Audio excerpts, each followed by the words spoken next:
Good morning students. Carbohydrates का ये 7th lecture है और इसमें हम फ्रुक्टोज के बारे में बात करेंगे। अभी तक हम ग्लूकोज के बारे में बात कर रहे थे। फ्रुक्टोज कीटोहेक्सोस है और इसको हम D माइनस फ्रुक्टोज से रिप्रेजेंट करते हैं। माइनस यानी लेवोरोटेटरी है ये, इसीलिए इसको लेवुलोज भी बोलते हैं और फ्रुक्टोज को हम फ्रूट शुगर भी बोलते हैं। ज़्यादातर हनी के अंदर और मीठे फ्रूट जूसेस के अंदर मिलता है फ्रुक्टोज।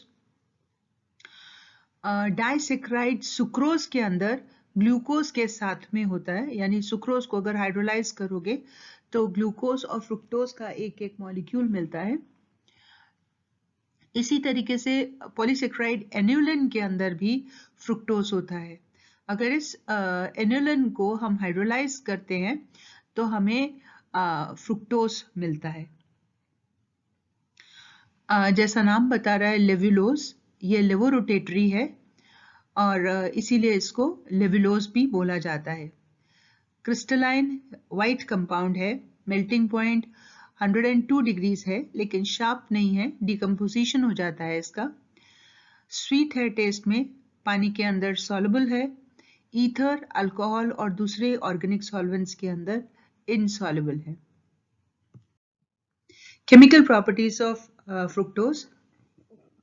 फ्रुक्टोज अगर हम जैसे हमने ग्लूकोज का पढ़ा था, if we start with the open chain structure of fructose, तो ओपन चेन स्ट्रक्चर के अंदर हम देखते हैं कि एक कीटोनिक फंक्शनल ग्रुप है और 2 प्राइमरी अल्कोहलिक फंक्शनल ग्रुप्स हैं और 3 सेकेंडरी अल्कोहलिक ग्रुप्स हैं।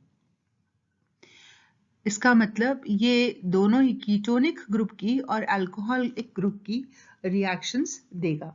कुछ एक रिएक्शंस डिस्कस करते हैं। रिएक्शंस कीटोनिक ग्रुप की, अगर फ्रुक्टोज की रिएक्शन हम HCN से कराते हैं तो क्योंकि कार्बोनिल ग्रुप है हमें साइनोहाइड्रीन मिलता है, फ्रुक्टोज साइनोहाइड्रीन एडिशन प्रोडक्ट मिलता है। अगर हाइड्रोक्सिलामीन के साथ में रिएक्शन कराते हैं तो वही कीटोनिक ग्रुप जो है वो रिएक्ट करके एडिशन प्रोडक्ट बनाता है, हाइड्रोक्सिलामीन मिलता है हमें, फ्रुक्टोज ऑक्सीन।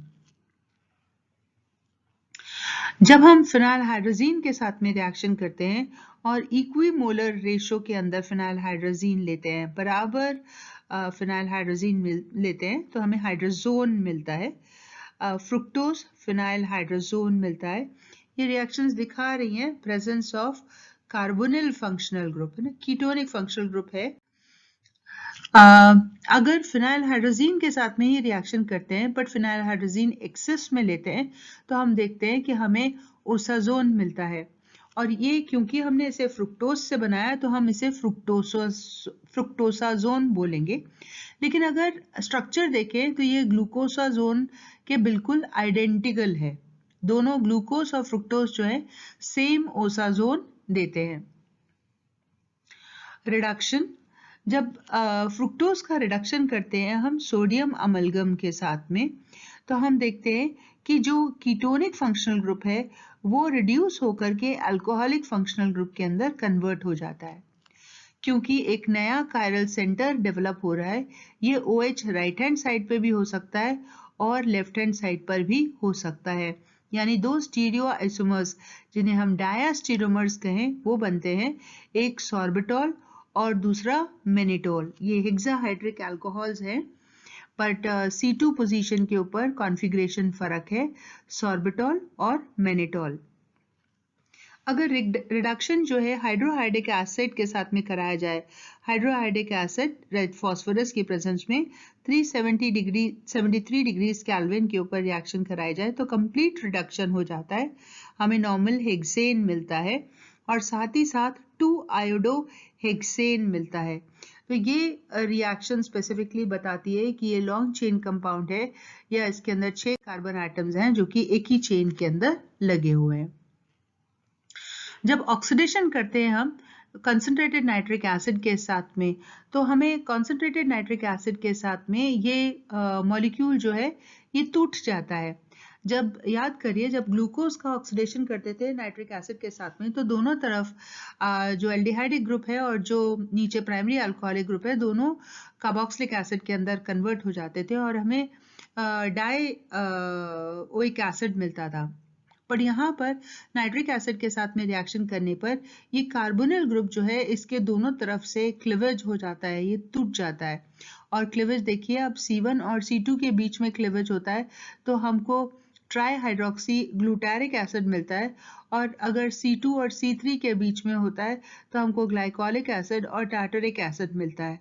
यानी जब फ्रुक्टोज का हम ऑक्सीडेशन करते हैं तो हमें एक molecule try hydroxy glutaric acid, एक मॉलिक्यूल ग्लाइकोलिक एसिड और एक मॉलिक्यूल टार्टरिक एसिड मिलता है।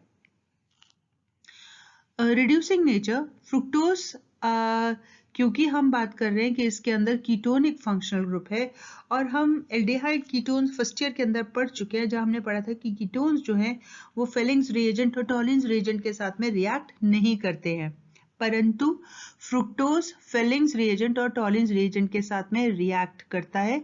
ये रिड्यूसिंग शुगर है।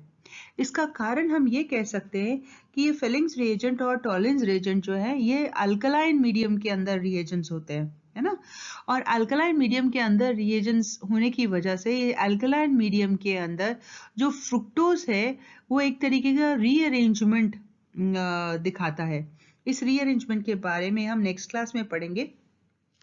पर ये रीअरेंजमेंट जो है, इसे हम लॉबरी डी ब्रॉन वेनिकिनस्टीन रीअरेंजमेंट कहते हैं, और इस पर्टिकुलर रीअरेंजमेंट के अंदर fructose is converted into equimolar ratio of glucose, fructose and mannose, है ना। तीनों मिलते हैं हमें, दोनों एपिमर्स मिलते हैं और फ्रुक्टोज मिलता है, तो ग्लूकोज, फ्रुक्टोज और मैनोज तीनों मिलते हैं। जो फ्रुक्टोज है वो क्योंकि अल्कलाइन मीडियम के अंदर ग्लूकोज और मैनोज देता है, तो ये ग्लूकोज और मैनोज एक्चुअली फेलिंग्स रिएजेंट या टॉलिन्स रिएजेंट के साथ में रिएक्ट कर जाते हैं। उसी की वजह से ये फ्रुक्टोज जो है वो रिएक्शन हमें दिखाता है। Reactions of the hydroxyl group, जब हम इसको एसिटिक एनहाइड्राइड और सोडियम एसीटेट के साथ में ट्रीट करते हैं तो सारे के सारे OH ग्रुप्स जो हैं वो एसिटाइल ग्रुप के अंदर कन्वर्ट हो जाते हैं और हमें फ्रुक्टोज पेंटा एसीटेट मिलता है ना। फ्रुक्टोज पेंटा एसीटेट जिसके अंदर 5 एसिटाइल ग्रुप्स हैं। फिर action with methyl alcohol, methyl alcohol के साथ में रिएक्ट करने पर फ्रुक्टोज जो है वो ड्राई HCl की प्रेजेंस के अंदर हमें फ्रुक्टोसाइड बनाता है। जहां ग्लूकोज जो था वो ग्लूकोसाइड बनाता था, उसी तरीके से ये भी मिथाइल फ्रुक्टोसाइड बनाता है। अब क्योंकि अगेन वो जो C2 कार्बन एटम के ऊपर है वो जो OH है वो कन्वर्ट हो रहा है मिथॉक्सी ग्रुप के अंदर और एक नया कायरल सेंटर जनरेट हो रहा है, इसलिए हमें दो मॉलिक्यूल्स, दो डायस्ट्रीमर्स मिलेंगे, या हम कहें कि हमें दो एनोमर्स मिलेंगे अल्फा और बीटा मिथाइल फ्रुक्टोसाइड के। अगर फ्रुक्टोज की रिएक्शन हम स्लेक लाइम से करते हैं तो ये हमें कैल्शियम फ्रुक्टोसाइड बनाता है। ये कैल्शियम फ्रुक्टोसाइड जो है वाटर के अंदर इनसॉल्युबल है और ये पर्टिकुलर रिएक्शन है जो कि फ्रुक्टोज को ग्लूकोज से सेपरेट करने के काम में आती है। कुछ और रिएक्शंस, फ्रुक्टोज को जब हम हीट करते हैं कंसंट्रेटेड HCl के साथ में तो हमें लेवुलिनिक एसिड मिलता है, यानी टर्मिनल जो प्राइमरी अल्कोहलिक ग्रुप है वो कन्वर्ट हो जाता है COOH ग्रुप के अंदर, तो लेवुलिनिक एसिड मिलता है और फॉर्मिक एसिड मिलता है। एक्शन ऑफ अल्कलीज, अल्कलीज के बारे में अभी हमने डिस्कस किया था कि जब हम डाइल्यूट अल्कली के साथ में इसको गर्म करते हैं तो फ्रुक्टोज हमें ग्लूकोज की तरह ही लॉबरी डी ब्रॉन वेनिकेनस्टीन रीअरेंजमेंट दिखाता है। इसका मैकेनिज्म हम नेक्स्ट क्लास में पढ़ेंगे और हमें इक्विमोलर मिक्सचर के अंदर ग्लूकोज, फ्रुक्टोज और मैनोज मिलते हैं। फर्मेंटेशन, ग्लूकोज की तरह ही फ्रुक्टोज जो है वो भी जाइमेज एंजाइम की प्रेजेंस में फर्मेंट हो सकता है और ये हमें इथाइल अल्कोहल देता है। ये जो जाइमेस है, it is generally present in east.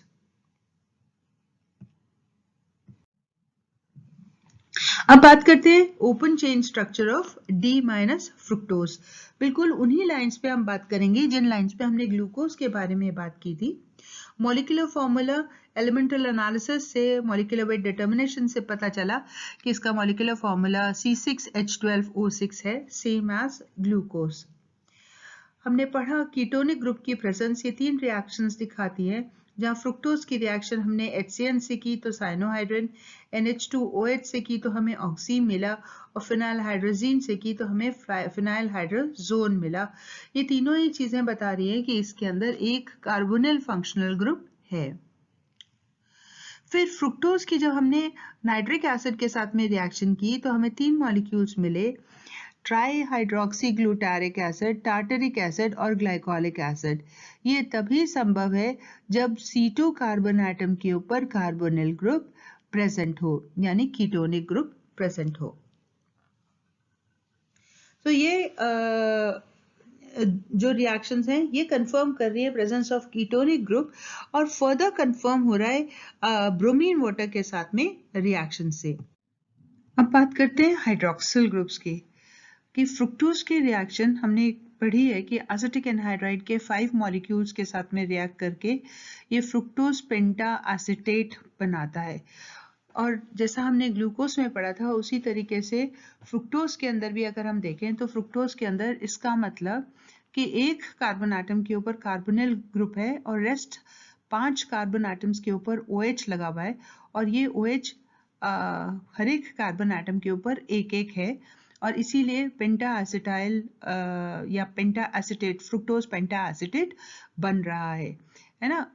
Fructose के अंदर इतनी आसानी से पानी नहीं निकलता, मतलब it does not lose water easily. That also shows कि हाइड्रोक्सिल ग्रुप एक कार्बन एटम के ऊपर एक है, एक से ज्यादा हाइड्रोक्सिल ग्रुप एक कार्बन एटम के ऊपर प्रेजेंट नहीं है।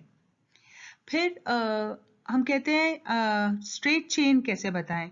तो अगर ये रिएक्शन जो HI और रेड फॉस्फोरस के साथ में हमने 373 डिग्री केल्विन के ऊपर फ्रुक्टोज की तो कंप्लीट रिडक्शन हो जाता है और हमें N-हेक्सेन और 2-आयोडोहेक्सेन मिलता है। ये इंडिकेट कर रहा है कि ये 6 कार्बन एटम्स एक स्ट्रेट चेन के अंदर लगे हुए हैं। जो पोजीशन ऑफ कीटोनिक ग्रुप है that can be inferred from this reaction, कि जब हम HCN के साथ में रिएक्शन करते हैं तो हमें फ्रुक्टोज साइनोहाइड्रिन मिलता है, और इसका हाइड्रोलिसिस करते हैं तो हमें हेक्सा हाइड्रोक्सी एसिड मिलता है। ये CN ग्रुप जो है ये COH ग्रुप में कन्वर्ट हो जाता है, और जब इसको रिड्यूस करते हैं हम रेड फॉस्फोरस और हाइड्रोआयोडिक एसिड की प्रेजेंस में, तो हम देखते हैं कि इसको हमें 2-मिथाइल हेक्सेनोइक एसिड मिलता है ना। ये hexanoic acid and this is two methyl hexanoic acid, और 2-मिथाइल हेक्सेनोइक एसिड का बनना ये बता रहा है कि carbonyl group is present on C2 carbon atom. यानी ये सारी रिएक्शंस जो हमने पढ़ी वो बता रही हैं कि फ्रुक्टोज के अंदर 6 कार्बन एटम की स्ट्रेट चेन है, जिसके अंदर सेकेंड पोजीशन के ऊपर कार्बोनिल ग्रुप है, और फर्स्ट और लास्ट कार्बन एटम के ऊपर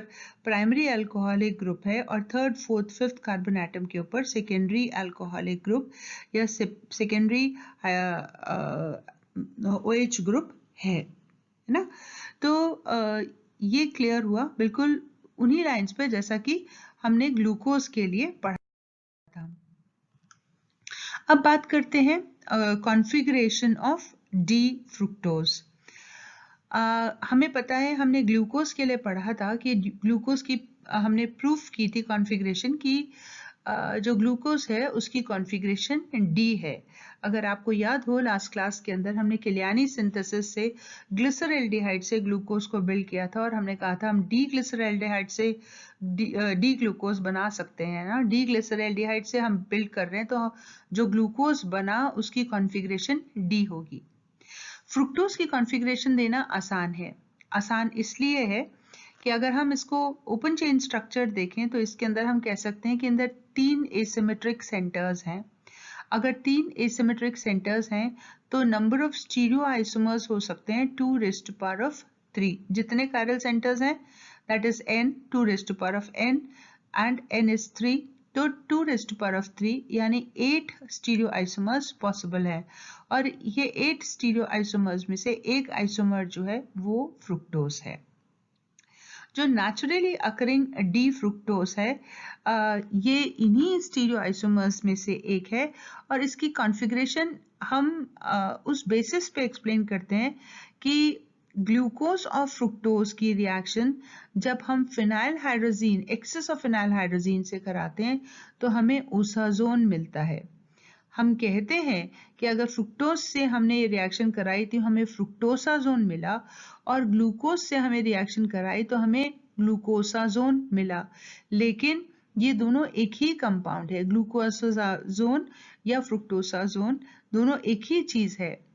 अगर इसमें हम ध्यान से देखें तो हम देखेंगे कि फिनाइल हाइड्रोजीन के रिएक्शन के लिए या ओसाजोन के बनने के लिए खाली C1 और C2 कार्बन एटम का इन्वॉल्वमेंट होता है और बाकी के जो कार्बन एटम्स हैं उनके अंदर कोई चेंज नहीं होता। तो अगर सेम ओसाजोन बन रहा है तो हम ये एंटिसिपेट कर सकते हैं कि C3, C4, C5 के ऊपर जो कॉन्फ़िगरेशन है वो ग्लूकोज की और फ्रुक्टोज की सेम है, तभी हमें सेम ओसाजोन मिल रहा है। और क्योंकि अगर ग्लूकोज से फ्रुक्टोज की कॉन्फ़िगरेशन सेम है तो ग्लूकोज जो है उसकी कॉन्फ़िगरेशन D है तो फ्रुक्टोज की भी D होगी। हम फ्रुक्टोज की कॉन्फ़िगरेशन आसानी से इस बात से निकाल सकते हैं। Thank you.